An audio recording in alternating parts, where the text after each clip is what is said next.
Number one అంటారు. అసలైన number one Guru Kashi university.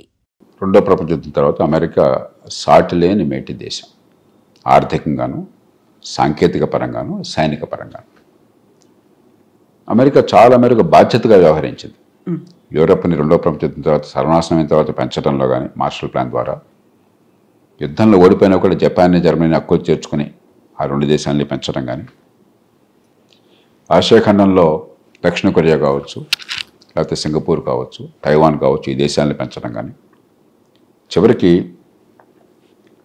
సిద్ధాంతపరంగా విభేదాలున్నా కూడా చైనా పంథా మార్చుకోగానే చైనాకి పూర్తిగా మద్దతు ఇచ్చి సాంకేతిక విజ్ఞానం పెట్టుబడులు, మార్కెట్లో అవకాశాన్ని ఇచ్చి చైనాని పెంచడం కావచ్చు.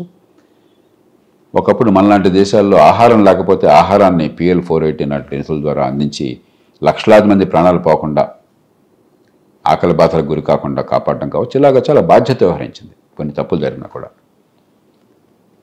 ప్రపంచ వాణిజ్య సంస్థని పెంచింది అమెరికా. అంతర్జాతీయ వాణిజ్యం ఉండాలి, వస్తువులు సేవలు అందరికీ ఏది బాగా మన్నిక ఉంటే, ఏది తక్కువ ఖరీదు అందరికీ అంత ఏర్పాటు ఉంటే ప్రపంచం అంతా బాగుపడుతుంది. మనం గిరిగీసుకుని గోడలు కట్టుంటే అందరం నష్టపోతామని చెప్పని గట్టిగా వాదించింది అమెరికా. నచ్చ చెప్పింది అమెరికా. మనలాంటి దేశాలని మీరు ప్రపంచ వాణిజ్యంలో భాగస్వాములు కానీ ప్రోత్సహించింది అమెరికా.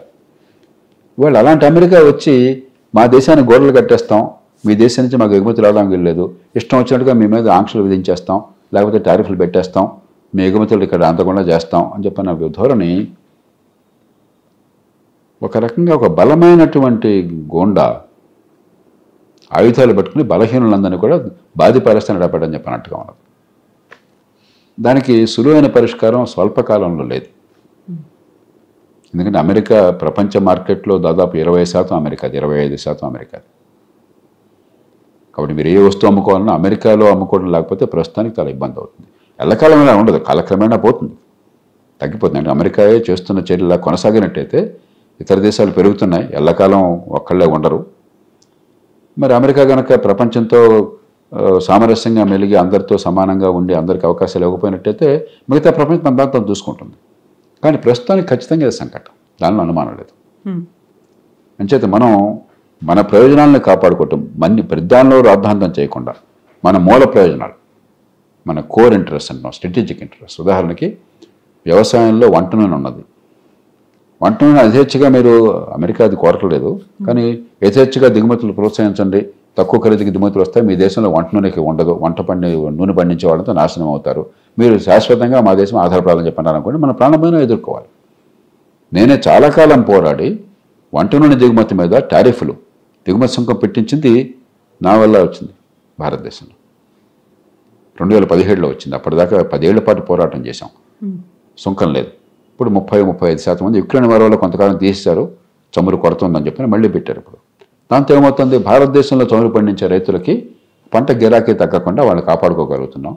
దానికి తగ్గట్టు వాళ్ళకి ప్రోత్సాహకరించి క్రమక్రమంగా దేశం ఉత్పత్తి కోసం ప్రయత్నాలు చేస్తున్నాం. ఒక కీలకమైన ఆహార విషయంలో భారతదేశం శాశ్వతంగా దిగుమతి ఆధారపడకుండా మనం ఉత్పత్తి చేయగలుగుతాం. అక్కడ మనం రాజీ పడకూడదు. కొన్ని విషయాల్లో రాజీ పడాలి. మనం మొండి వాదన, పిడి వాదన. ఉదాహరణకి GM seeds, genetically modified seeds, దాని ఉత్పత్తులు రావాలా వద్దా, లేకపోతే అలాంటి టెక్నాలజీ రావాలా వద్దా? ఖచ్చితంగా రావాలి. ప్రతి ఉన్నది. ఒకప్పుడు ఈ గొంగళి పురుగు, హీలియోథిస్ అంటాం, అమెరికన్ బోల్వామ్ అంటారు, ఆ గొంగళి పురుగు వల్ల పత్తి నాశనమైంది, దేశం అంతా సర్వనాశనం అయిపోయింది. నేను స్వయంగా చూసాను, జిల్లా కలెక్టర్గాను ఒక పౌరుడిగాను నేను చూశాను, ఆ విషాదాన్ని చూశాను. ఎంతోమంది రైతులు ఆత్మహత్యలు చేసుకున్నారు. లక్షల రూపాయలు పెట్టుబడి పెట్టిన తర్వాత ఆ పురుగు వచ్చి తినేస్తుంటే దాన్ని కాపాడలేక. ఆ తర్వాత బోల్గార్డ్ కాటన్ అని చెప్పిన జెనెటికల్లీ మాడిఫైడ్ సీడ్ వచ్చింది, మన్సాంటో కంపెనీ వాళ్ళు, PT కాటన్ అంటారు. దేశంలో 197 మంది దాన్ని వెంటనే స్వీకరించారు, మన రైతులంతా కూడా. అది లేకపోతే దేశంలో పత్తి పంట నాశనం అయిపోయేది. కాటన్లో మళ్ళీ కొత్త వెరైటీలు వచ్చినప్పుడు GM సీడ్స్ ఇంకా మరింత వ్యాధులను ఆపడం కానీ లేకపోతే ఉత్పత్తిని పెంచడం కానీ అవి మన దేశంలో రావట్లే. ఇంకా మన మూర్ఖత్వం వల్ల అవి రాకపోతే నష్టపోయేది మనం. కాబట్టి GM సీడ్స్ వల్ల ప్రజలకి హాని జరుగుతుంది, ఆరోగ్యం దెబ్బతింటుంది అన్నది పూర్తిగా అశాస్త్రీయమైన, ఆధారం లేని వితండవాదం. మానవ చరిత్ర మొత్తం కూడా ఈ జన్యువుల్ని మనకు పనికొచ్చేట్టుగా తీర్చిదిద్దడంలో ఉన్నది. వ్యవసాయం వచ్చింది ఆ రకంగా. ఆల్మండ్స్ ఉన్నాయి ఉదాహరణకి, తెలుగులో ఏమంటాం ఆల్మండ్స్ని? బాదం పప్పులు. బాదం తీయగా చాలా రుచిగా ఉండేటువంటి పండు కాదు, పదార్థం కాదు. 190 బాదం చెట్లు చేదుగా ఉండేవి. ప్రాచీన మానవుడు ఏం చేశాడు? అవి చూసి ఏ మొక్క నుంచి మనకు తినేటికి పనికొచ్చేటువంటి బాదం వస్తుంది, ఏ మొక్క నుంచి పనికిరాని బాదం తినకూడని వస్తుంది, అది వేరు చేసి జాగ్రత్తగా ఈ సీడ్స్ని, ఈ విత్తనాలను మాత్రమే పక్కన పెట్టి వాటితో మొక్కల్ని పెంచి తరతరాలుగా కొన్ని వందలేళ్ళు పోరాటం చేస్తే, ప్రయత్నం చేస్తే సెలెక్టివ్ బ్రీడింగ్ అంటాం. అప్పుడు మనం ఇవాళ తినే బాదం వచ్చింది. వ్యవసాయంలో ఏ వస్తువు వచ్చినా కూడా దేవుడో లేకపోతే ప్రకృతి వరి పండించుకో, గోధుమ పండించుకో అని రాలా. ఆ పంటను కానీ, ఆ పంటలో ఏ మొక్కలు పనిచేస్తాయో ఆ జన్యువులను కానీ మన ప్రాచీన మానవులు వేరు చేశారు. తర్వాత టెక్నాలజీ పెరిగిన తర్వాత మనం హైబ్రిడైజేషన్ మొదలెట్టాం, క్రాసింగ్. దానిలో మళ్ళీ రకరకాలు వచ్చినాయి. ఈ జీఎం టెక్నాలజీ అంటే ఏం లేదు, దాన్ని జీన్స్ ఏంటో అర్థం, ఏ జీన్ వల్ల మనకు పనికొచ్చే లక్షణాలు చూసి ఆ జీన్ని పెట్టగలుగుతున్నాం. 10,000 సంవత్సరాలుగా మానవ జాతి ఏం చేస్తుందో ఇదే వేగంగా చేయగలుగుతున్నాం అంతే. దాన్ని అడ్డుకోవడం ఏమిటి? మూర్ఖత్వం తప్ప. కాబట్టి ఒడిపోయి వ్యవహరించాలి, మన ప్రయోజనాన్ని కాపాడుకోవాలి. దీనిలో భేషజం కాదు, అహంకారం కాదు, అలాగే బేలతనం కాదు, బలహీనత కాదు, రెండూ ఉండకూడదు. పొట్టి ఉండాలి, మన మౌలిక ప్రయోజనాలను కాపాడుకోవాలి, మనం కార్యసాధనకి దిగాలి. కాలక్రమేణా ఇలాంటి ఒడిదుడుకులు పెద్ద దేశాల నుంచి వచ్చిన ఇబ్బంది లేని రీతిలో ఎలా ఉండాలో మనం ఆలోచించాలి. ఉదాహరణకి గతంలో తెలుసో తెలియకో ఎన్నో ఒప్పందాలను తిరస్కరించాం మనం. ఆర్సెప్ అని ఉంది, ఆర్సీఈపీ అని ఉంది, రీజనల్ కాంప్రహెన్సివ్ ఎకనామిక్ ప్యాక్ట్ ఏదో ఉంది. దానిలో మన భాగస్వాములు కాదు, మనమే బయటకు వచ్చాం. జపాన్ ఉంది దానిలో, చైనా ఉంది, దక్షిణ కొరియా ఉంది, ఆస్ట్రేలియా ఉంది, సింగపూర్ ఉంది, మరి ఆగ్నేయ ఆసియాలో దేశాలనే ఉన్నాయి. మనం కావాలని బయటకు వచ్చాం, నష్టపోతుంది మనం. అలాగే మరెన్నో ఒప్పందాలు మనం పెద్ద పట్టించుకోవాలి, మనం ఆంక్షలు విధించుకున్నాం. ఇప్పుడు దాని నుంచి బయటపడి మన ఉత్పాదకతను పెంచుకోవాలి, పోటీతత్వాన్ని పెంచుకోవాలి, అదే సమయంలో ప్రపంచ వాణిజ్యంలో భాగస్వాములు కావాలి. దీర్ఘకాలంలో మన ఉత్పత్తిని పెంచుకోవాలి, ఉత్పాదకతను పెంచుకోవాలి, మన పోటీలు తెలపడగలగాలి. దానికి ప్రత్యామ్నాయం లేదు. కాబట్టి స్వల్పకాలిక వ్యూహం, దీర్ఘకాలిక వ్యూహం, ఊడిపోయినటువంటి తీరు. అంతేగాని తాబట్టిన కుందేటికి మూడే కాళ్ళని అమెరికా అంటే అమెరికాకి నష్టం, ప్రపంచానికి నష్టం, మనం అంటే మనకు నష్టం. కాబట్టి మనం ఎక్కడ కొంచెం పట్టుడుపులతో చేయాలి. ఇక్కడే మనం వ్యవసాయం గురించి మిగతా వాటి గురించి మాట్లాడుకున్నప్పుడు మన దగ్గర ఉన్నటువంటి మేధో సంపత్తి అక్కడికి వెళ్ళిపోయింది అనేది గతంలో కూడా ఒక మాట అన్నారు. ఎవరైతే భారతీయులను తీసుకొచ్చుకుంటారో వాళ్ళకి ఎంప్లాయ్మెంట్ ఇస్తారో వాళ్ళకి సంబంధించి టారిఫ్లు, సాంక్షన్లు విధిస్తామనేది. ఆ తర్వాత చైనాలో భారతదేశంలో పెట్టుబడులు పెట్టడంతో పాటుగా విద్యార్థులకు సంబంధించి, ఎంప్లాయ్మెంట్కి సంబంధించి ప్రతి దాంట్లోనూ ట్రంప్ మనకు చెక్ పెట్టే ప్రయత్నం చేస్తున్నారు అని. అంత భయాందోళనకు కూడా ఆస్కారం లేదు. వాణిజ్యంలో ఆంక్షలు ఉన్నాయి తప్ప మనకి సేవలు అందించే భారతీయులు ఇక్కడి నుంచి అక్కడికి వెళ్ళిన వాళ్ళు, భారతీయ సంతతి వాళ్ళు ఆ దేశంలో చాలా మంచి పనులు చేస్తున్నారు, ఒదిగొదుగుంటున్నారు, సమాజంలో మిళితమైపోయినారు. వాళ్ళు వాళ్ళ ఆర్థిక వ్యవస్థకు అవసరం. కాబట్టి మేధో వలస మనం భయపడక్కర్లేదు.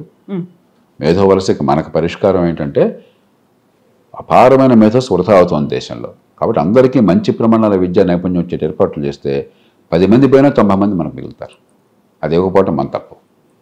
అలాగే వీళ్ళు వద్దు అనుకుంటే నష్టపోయేది అక్కడ కంపెనీలు, అక్కడ ఆర్థిక వ్యవస్థ. అక్కడ మీరు చెప్పినంత ఆందోళనకరంగా పరిస్థితి ఏం లేదు. వలసల విషయంలో చట్టబద్ధంగా వెళుతున్నంత వరకు, నైపుణ్యంతో వెళుతున్నంత వరకు, అక్కడ చట్టాన్ని పాటిస్తున్నంత వరకు వలసల విషయంలో ఇబ్బందులు లేవు, మామూలుగా వచ్చే తప్ప. కానీ వాణిజ్య విషయంలో ఖచ్చితంగా చాలా తీవ్రమైన ఆంక్షలు, చాలా దురుసుగాను, తీరుతేను లేకుండా ఆర్బిటరీ అంటాం, ఏదో లేడికి లేచిందే పరుగులాగా. ఆ పొరలో పుట్టిన బుద్ధి ఏది పుడితే ఆ క్షణంలో అది, రేపు పొద్దున మళ్ళీ మనసు మారిపోతుంది, పూర్తిగా ఇంకో బాధ్యత వస్తారు. కాబట్టి దీని నుంచి ఒడుపుగా మనం తీసుకోవాలి. ఉదాహరణకి 25% ఏమో టారిఫ్లు అన్నారు, ఒప్పందం ఏదైనా కుదిరితే దాన్ని వచ్చేదాకా. ఇంకో 25% రష్యా ఆయిల్ కొంటున్నాం కాబట్టి అన్నారు. మరి రష్యా ఆయిల్ కొనకపోతే భారత్ కానీ చైనా కానీ నష్టపోయేది ప్రపంచం. ఎందుకంటే ఆయిల్ చాలా కీలకమైనటువంటి వస్తువు. రష్యా మొత్తం 11 మిలియన్ బ్యారెల్స్, 12 మిలియన్ బ్యారెల్స్ ఉత్పత్తి చేస్తుంది. ప్రపంచం మొత్తంలో 100 మిలియన్ బ్యారెల్స్ రోజుకు ఉత్పత్తి అవుతుంటే దానిలో 12% రష్యా నుంచి ఉత్పత్తి అవుతుంది. 12% అంత కీలకమైన ఉత్పత్తి కనుక మార్కెట్లో లేకపోతే, ఆయిల్ ధర పెరిగిపోతే ప్రపంచం అంతా నష్టపోతుంది. ఆ ఉద్దేశంతో అమెరికా మనని కొనమని ప్రోత్సహించింది గతంలో. ఇదే అమెరికా మీరు కొనండి లేకపోతే ప్రపంచంలో ఆయిల్ ధరలు పెరిగిపోతాయని వాళ్ళు ప్రోత్సహించారు. ఇప్పుడు ఆంక్షలు ఉన్నాయని చెప్పిన కీలకమైన వస్తువుల మీద కనుక మనం కొనడం ఆపేస్తే నష్టపోయేది మొహం మీద కోపంతో ముక్కును మనం కోసుకుంటున్నాం. ఇది వాళ్ళకి అర్థమయ్యేట్టు చెప్పాలి. అయినా తప్పనిసరిగా ప్రస్తుతం మీరు ఆపాలి అని చెప్పంటే ఆపేద్దాం. మనం కంపెనీ పోయింది ఇక్కడ కాబట్టి అక్కడ కొనుక్కుంటాం. ఆయిల్ రష్యా దగ్గర కొనుక్కోకర్లేదు. ధర పెరిగితే అందరికీ పెరుగుతుంది, మనకేం కర్మ. భారతదేశంలో ఒక్కడిగా అమెరికాకి పెరుగుతుంది, రష్యా మరి చైనాకి పెరుగుతుంది, ఇతర దేశాలకు పెరుగుతుంది. కాబట్టి మనం ఒడిపి వ్యవహరించాలి, అది వేరు చేయాలి.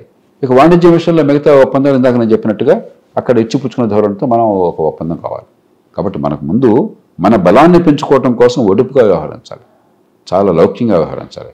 ఆత్మగౌరవం దెబ్బతినకూడదు, బేలగా బలహీనంగా ఉండకూడదు, అదే సమయంలో దురుస్థానంతో మూర్ఖత్వంతో ఉండకూడదు.